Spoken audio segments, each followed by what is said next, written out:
Yo, what's up guys? It's Noah here, and in today's video, we're going to be talking through some player props I like on Prizepicks for today's NBA slate on Wednesday, May the 7th.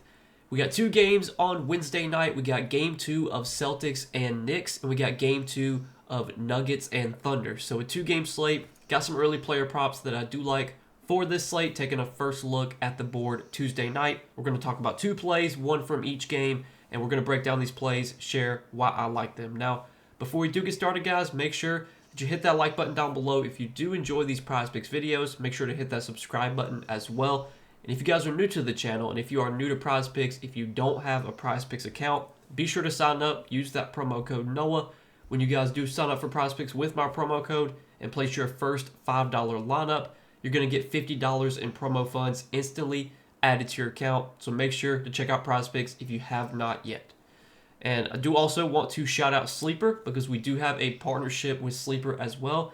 You guys can go sign up for Sleeper. Use promo code NOAH over there and you'll get your first deposit matched up to $100. So whatever you put in on your first deposit, Sleeper will match that up to $100. If you put in $100, they'll give you an additional $100 to play with. So this is a way to get your bankroll kind of built up over on Sleeper. And if you guys don't know what Sleeper is, they're a DFS pick'em app. They're an app that's available on the App Store for iPhone, and they have an app for Android as well on the Google Play Store. But they have an app. You download their app, sign up, use that code NOAH, make your deposit. And, again, Sleeper, it's a DFS pick'em app. So you're just picking more or less on player projections just like you do on Prizepicks. You can build out your lineup. You can do up to an 8-pick lineup on Sleeper, win up to 100 extra money. You can also mix and match sports. I know there are some DFS apps out there that don't allow you to mix and match sports, but on Sleeper you can do multi-sport entries, so you can do different sports. It's a lot of fun. You guys should be playing on Sleeper. And again, if you don't have an account over there, sign up and use that promo code NOAH when you do download the Sleeper app. But let's talk about some picks, guys, I like for Wednesday. Now, I do want to recap our plays from Tuesday's video before we go over today's plays. So we gave out 2 picks Tuesday. It was a frustrating day. We didn't have good reads at all on Tuesday. Took 2 props, missed both of them. Took an over on Pascal Siakam's fantasy score, which I actually felt really good about after Evan Mobley got ruled out, because I thought the matchup got a lot better for Siakam after Mobley got ruled out. But Siakam just didn't really do much. He had a bad game. Played like 30 minutes. Didn't really play a ton of minutes. Only played like 30 minutes. Wasn't very productive. Had like 22 fantasy points in 30 minutes. We took him over 32.5 fantasy. And the other pick that we took was an over on Brandon Prizepicks. That was another prop that I felt really good about. But Pods, man, he just went out there and just shot the ball terribly again like he did last game. Super frustrating. Minutes were not quite as high as I expected. He played, I think, like 29 or 30 minutes. And Steph Curry actually got injured in that game, didn't return. So Pods, should have benefited without Curry, but he really wasn't producing at all. Played like 29, 30 minutes, only had like 15 fantasy points, shot 1 for 7, I'm pretty sure. Just another bad shooting game, another unproductive game from Pods. I'm sure he'll probably go off next game if I don't, take an over on him again, because that's just how it goes usually. Take an over on a guy 2 games in a row, he doesn't do anything, and then you don't take an over on him the next game, and that's when they go off. Usually that's how it goes for me. But we had some bad reads on Tuesday. Wasn't really close. We'll take an 0-2 loss. We'll move on to the next slate, guys. We got 2 plays here for Wednesday. We'll see if we can finally get back on track. It's kind of been some frustrating losses lately. I mean, Monday, I think we lost by like 0.7 on Isaiah Hartenstein's fantasy score. Saturday, I think we lost by 0.6 on Amen Thompson's fantasy score. Like, we've had some tough beats. Obviously, Tuesday we were, not close, 0-2 on our plays Tuesday. But man, we've had some tough losses where we were just short of going over those lines that obviously would have cashed for us or would have cashed us. But it is what it is, guys. You're not going to win every day. You're definitely going to be on the wrong side of some close calls, and that's kind of the way it's been for me lately, being on the wrong side of a lot of close calls. But we'll keep pushing through. I'll keep giving you guys the plays I like, and hopefully we'll start to see some wins come through because it's obviously not been great lately. But got 2 plays for Wednesday, and let's go ahead and break them down. So looking at some fantasy score lines once again on Wednesday. Like to take fantasy scores. If you guys are new to Prizepicks, I think fantasy scores are props that present a really big edge. I've always said this. Prizepicks they have to come up with fantasy score lines themselves. These are not lines that they can copy directly from a sports book. So there can definitely be some edges with fantasy score And there's two props I'm liking for Wednesday. Both of them are going to be in the Celtics-Knicks game. And the first prop that I'm liking is going to be on Karl-Anthony Towns. And we're going to take Karl-Anthony Towns for more than 35.5 fantasy score. Now, Cat's line in game 1 of this series was at 38.5, and he did go under in game 1, had 30.6 fantasy score. Even with the game going to overtime, Cat did go under. But the main reason he went under is because he was in foul trouble. His minutes got cut way down last game. He picked up, I want to say he was just constantly in foul trouble. Like, I think he picked up 2 quick fouls in the first quarter, had to sub out, and then I think he picked up his 3rd foul, like, somewhere in the second quarter. Let's see. Yeah, so Cat picked up 2 fouls in the first 5 minutes, had to sub out. Didn't sub back in until the end of the first quarter, played about the final 2 minutes of the first quarter. And then to start the second quarter, he played about 2 minutes, 3 minutes to start the second quarter, and then he picked up his 3rd foul. So he basically had to sit for the final 10 minutes of the second quarter. And then to start the second half, he did pick up his 4th foul with 7 minutes left, subbed out then, and then he played the rest of the fourth quarter, rest of overtime.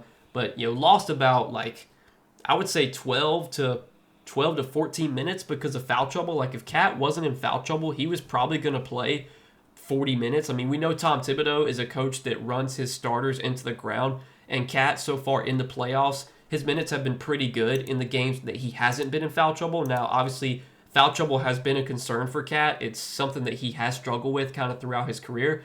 But in the games where he doesn't get in foul trouble, he typically plays like upper 30s minutes. You look in the Detroit series, he played 39, 33, 41, 40, 35, and 37 minutes in those 6 games. And I'm pretty sure the games where his minutes were down a little bit, like the game he played 33 minutes, pretty sure that was a game he was in foul trouble. But he was getting like 35 to 40 minutes against Detroit. I think Cat's going to play 35 to 40 minutes a night in this series. Again, just has to avoid fouls.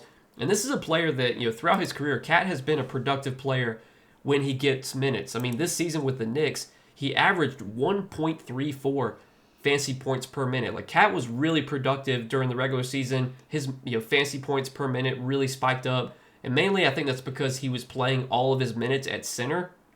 We saw Cat when Rudy Gobert got acquired by Minnesota. We saw Cat's production kind of decrease a little bit playing alongside Rudy Gobert. His rebounding numbers really took a hit playing alongside Gobert. But with the Knicks this year, he's basically been playing all of his minutes at center. Now, they will play Mitchell Robinson and Cat alongside each other a little bit, but Cat, for the most part, is going to play all of his minutes or most of his minutes at center. And his rebounding numbers have really spiked this year, which has obviously boosted his fantasy points, his production in fantasy as well. And he's just a player that typically can give you over a fantasy point per minute. He averaged 1.34 fantasy points per minute during the regular season. So far in the playoffs, he's only averaging 1.06 fantasy points per minute. So his production has it's been down in the playoffs. Maybe that's, could be due to like his scoring's been down. Like, he's only averaged 18.9 points per game. Rebounding numbers have been down a little bit in the playoffs. Efficiency from a shooting perspective, he's been shooting rather efficiently, 48.5% from the field, 46% from 3. The production's been down in the postseason, but I don't know if that's something that we can really expect to continue because, again, Cat has historically been a player that averages well over a fantasy point per minute. He obviously did that in the regular season. Now, this matchup against Boston on paper, obviously not ideal. I mean, Boston's a great defensive team. They've got guys that they can put on Cat to slow him down, whether it's Porzingis or Tatum. We saw Tatum actually guarding Cat a lot in Game 1 of this series. And Cat has kind of struggled. Like, he's had some good games versus Boston this year, but he's also kind of struggled in some games. But, like, if you look at his games versus Boston this year when he struggled, he didn't really play many minutes in those games. Like, he really struggled early in the season against Boston, but he only played 24 minutes. Pretty sure he was in foul trouble, and that game was a blowout. I don't think he was in foul trouble, but I think the game was a blowout. And then he also struggled when they played on February 8th, but he only played 28 minutes in that game, another game that was a blowout. But then his other 2 games against Boston this year, 41 minutes, 44.6 fantasy points, 43 minutes, 59.8 fantasy points. Like, Cat, he's a player, when he gets the minutes, he can be productive. It's just a matter of, can he stay out of foul trouble so that he does get those minutes. Foul trouble is not something you can really predict. At the end of the day, even guys like Karl-Anthony Towns, Jaren Jackson Jr., like these guys that foul a lot, I can't for sure say that, this is 100% guaranteed going to be a game that Cat gets in foul trouble because we just really don't know. It's random. It's variance. You don't really know when a guy's going to get in foul trouble. I'll take the gamble here that Cat stays out of foul trouble, plays his normal 36 to 40 minutes. And if we get those type of minutes from Cat, I think we got a pretty good chance of him going over 35.5 fantasy score. Just think this is a really low line on Cat, and this is a line that he goes over more times than not when he plays his full minutes. And then the other prop that I like on the other side of that game, the Celtics side, we're going to take Kristaps Porzingis for more than 29 fantasy score. And for those of you that are on or not on Prizepicks and you don't have access to fantasy score, the prop that I do like on Cat besides fantasy would definitely be his over on 18.5 points. He most likely goes over that if he goes over fantasy. Like if you look, he's gone over fantasy in 3 of his last 5 games. The points prop, he's gone over in 2 out of 5. So like this game against Detroit where he had 17 points, he did go over fantasy in that game. But like I said, I would think if he gets 35.5 fantasy points, he's probably scoring 19 points to get to that line. So I think if you're unable to play fantasy score, my favorite alternative to fantasy score for Cat would be taking his over on 18.5 points. But now talking through this prop on Porzingis and why I like this one. So Porzingis, not really been playing very well lately, really struggled in the Orlando series. Like if you look in the Orlando series, he only went over this line in, I believe, one game against Orlando. Game 1 wasn't great, 28.2 fantasy score, but only played 26 minutes. But then game 2, Porzingis popped off, had 44 fantasy points, played 34 minutes. But his production was really bad the rest of the series. 34 minutes, 16 fantasy points, 22 minutes, 28 fantasy points, 21 minutes, 18 fantasy points. Now, for what it's worth, some of these games where he did go under, he didn't really play a lot of minutes. I mean, this game where he went under by 0.5, he only played 22 minutes. This game, he only played 21 minutes. And then this game, he did play 34 minutes. But this matchup against the Knicks should definitely be better for Porzingis. Orlando has been one of the toughest matchups for centers pretty much all season. So it's not surprising to see Porzingis struggle in that Orlando series. But I think this is a matchup that does set up well for Porzingis. He was really good against the Knicks during the regular season. In 2 games against them, he was pretty good. 37.4 fantasy score, 47.3 fantasy score. The Knicks are a team, they'll give up some threes. We saw the Celtics taking a ton of threes. That's where they want to attack you, is from behind the arc. They're a team that just bombs away threes. And Porzingis, especially if Cat's going to be guarding him, which I'm pretty sure Cat did guard him in game 1, Porzingis is going to have those open threes. He just got to make them. Obviously, in game 1, his production was really bad, but he didn't really play a lot. He only played I think 13 or 14 minutes before he left the game with an illness. And obviously, there's a chance that Porzingis maybe is not 100% here. He's listed as probable on the injury report with this illness, but I would think if this illness was something that was really bothering Porzingis, he probably wouldn't be listed as probable today. He would be listed as either questionable or doubtful. So I'm not expecting any sort of minutes limit on Porzingis here. I think the real concern is, will he be his normal self? Will he be as effective as he normally is if he is dealing with an illness? That's kind of the concern. But Porzingis' line for game 1 of this series was 35 fantasy score. His line went down 6 points just because he got an illness last game and wasn't very productive. What's to say Porzingis just goes back to playing his normal 33, 34 minutes here? And if he does that, he's pretty likely to go over 29 fantasy score. I mean, Porzingis throughout his career has been a guy that has averaged over a fantasy point per minute. So far this season with the Celtics, he's averaged 1.25 fantasy points per minute, so really good production.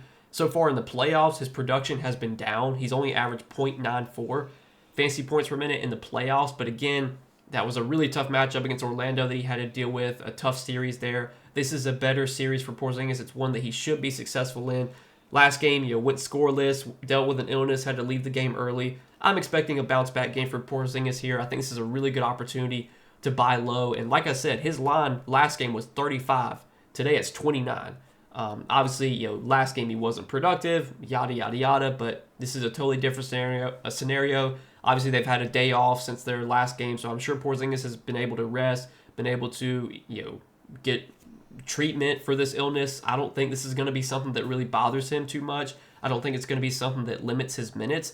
If Porzingis is playing today, I'm assuming he's 100% and is going to be able to play his normal minutes. And when Porzingis plays his normal 33 to 34 minutes, I feel pretty good about him going over 29 fantasy score. And if you look during the regular season, Porzingis played 24 games with all of the starters for the Celtics. So Jaylen Brown, Jason Tatum, Derek White, Drew Holiday. Porzingis played 24 games with all those guys during the regular season. He was over this fantasy score line in 20 out of those 24 games. So like a large majority of his games with all the main guys, he went over this line.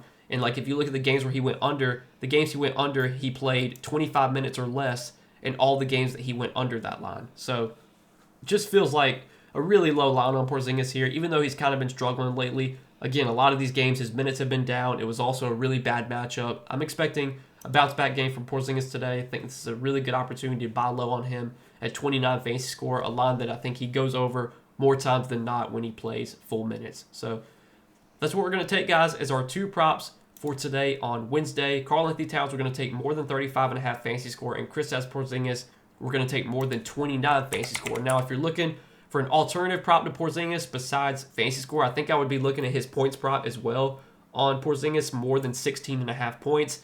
Again, Porzingis, he's a guy that can rebound, he can get some assists, he can block some shots. So I do like fantasy score more, but I think points prop is totally good here. For what it's worth, he's gone over his points prop in 2 of his last 5 games, whereas fantasy score he's only gone over once in his last 5. It was this game where he had 28.5. He went over points that game, but not fantasy. But yeah, I do like points prop on Porzingis. So taking him and Cat for more than 18.5 points, more than 16.5 points would be the 2 alternatives that I would go to if you can't take fantasy score. But that's it, guys, for Wednesday. Let's go 2-0 here on these 2 plays. I do feel really good about these plays. Just I think as long as we get a competitive game, no foul trouble, I think we got a pretty good chance at both these guys going over these fantasy score lines. So I'm liking for Wednesday. Let's try and win some money here on this Wednesday slate, guys. Appreciate you watching as always.